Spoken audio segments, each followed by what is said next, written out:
வணக்கம் நண்பர்களே. உங்க நண்பர்கள் உங்க நண்பர் ஒரு புதிய கார் வாங்கிட்டான்னு வச்சுக்கோங்க. உங்க உறவினரும் ஒரு நல்ல வேலை வாங்கிட்டாருன்னு வச்சுக்கோங்க. நீங்க சமூக வலைத்தளங்கள்ல அனைவரும் சந்தோஷமா இருக்கிறது மாரி தான் உங்களுக்கு தெரியும். உடனே உங்க வாழ்க்கையும் அவங்களோட நீங்க ஒப்பிட ஆரம்பிச்சிடுறீங்க. இதுல ஏன் மனிதர்கள் எப்போதுமே பிறருடன் தங்களைய எப்படியுமே ஒப்பிட்டுக்கிறாங்க. இதுதான் இன்னைக்கு நாம பார்க்க போறோம். இந்த மாதிரி டெய்லி உங்களுக்கு ஒரு சைக்காலஜிக்கல் ஃபேக்ட்ஸ் வேணும்னா, உங்களோட மைண்ட் வித் சதீஷை நீங்க லைக் அண்ட் ஃபாலோ பண்ணிட்டு அப்படியே நீங்க சப்ஸ்கிரைப் பண்ணிக்கோங்க. இதுல பார்ட் 1 கேட்டீங்கன்னா, ஒப்பீடு இயல்பு தானா?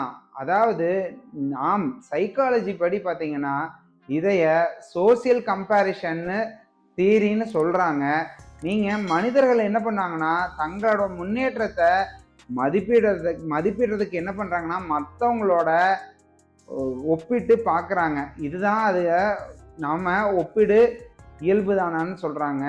இதுல பார்ட் 2 என்னன்னு கேட்டீங்கன்னா, சோசியல் மீடியாவோட தாக்கம். அதாவது இன்னைக்கு மக்கள் தங்களோட வாழ்க்கையில சிறந்த தருணங்களை மட்டும்தான் எடுத்து சோசியல் மீடியாவில் போஸ்ட் பண்றாங்க. அதை நீங்க பார்த்துட்டு நாமளும் இப்படி இருந்தா என்ன, அப்படி இருந்தா என்னன்னு நீங்க யோசிக்க ஆரம்பிச்சிடுறீங்க. இதனாலதான் அந்த சோசியல் மீடியாவோட தாக்கம் நமக்குள்ள வந்துடுது. நாம அதிகமா இதை யூஸ் பண்ணாம இருக்கிற வரைக்கும் ரொம்ப ரொம்ப நல்லது. நமக்கு தேவையானங்கிற போது மட்டும் நம்ம யூஸ் பண்ணிட்டு மற்ற நேரம் அதுல இருந்து வெளியே வந்துடணும். பாத்தீங்கன்னா, ஒப்பீடின் பாதிப்புகள்.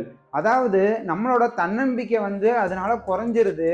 உங்களுக்கு தேவையில்லாத மன அழுத்தம் உள்ள வந்துருது. அப்புறம் பாத்தீங்கன்னா, இந்த பொறாமை கூடயே வந்துருது. உங்களோட மகிழ்ச்சியும் குறைய ஆரம்பிச்சிருது. அதனால தேவையில்லாம நீங்க மற்றவங்களோட ஒப்பிட்டே பார்க்காதீங்க. இதுல பார்ட் 4 என்ன கேட்டீங்கன்னா, எப்படி இதை நிறுத்துறது. அதாவது நேற்று நீங்க எப்படி இருந்தீங்கன்னு உங்களோட நீங்க ஒப்பிடுங்க. அதே மாதிரி சோசியல் மீடியாவை தேவையில்லாம போய் ஓப்பன் பண்ணி உங்க டைமை வேஸ்ட் பண்ணாதீங்க. எப்பவுமே நன்றி உணர்வை நிறைய வளர்த்துக்கங்க. உங்களோட இலக்குகளை கவனத்தை செலுத்துங்க. இதுல ஃபைனலா உங்களுக்கு நான் என்ன சொல்றேன்னா, ஒப்பீடுன்றது உங்களை முன்னேற்றலாம். ஆனா அதிகமான ஒப்பீடு உங்களோட மகிழ்ச்சிய திருடிட்டு போயிருது. அதனால நீங்க உங்களோட பயணத்தை தனித்துவமா ஆரம்பிச்சீங்கன்னா அதை மட்டுமே ஃபோக்கஸ் பண்ணுங்க. தேவையில்லாம மற்றவங்களோட கம்பேரிஷனே பண்ண வேண்டாம்.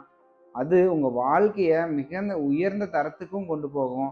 இந்த மாதிரி டெய்லி உங்களுக்கு ஒரு சைக்காலஜிக்கல் ஃபேக்ட்ஸ் வேணும்னா, உங்களோட மைண்ட் வித் சதீஷை நீங்க லைக் அண்ட் ஃபாலோ பண்ணிட்டு அப்படியே நீங்க சப்ஸ்கிரைப்பும் பண்ணிக்கோங்க. Thank you friends.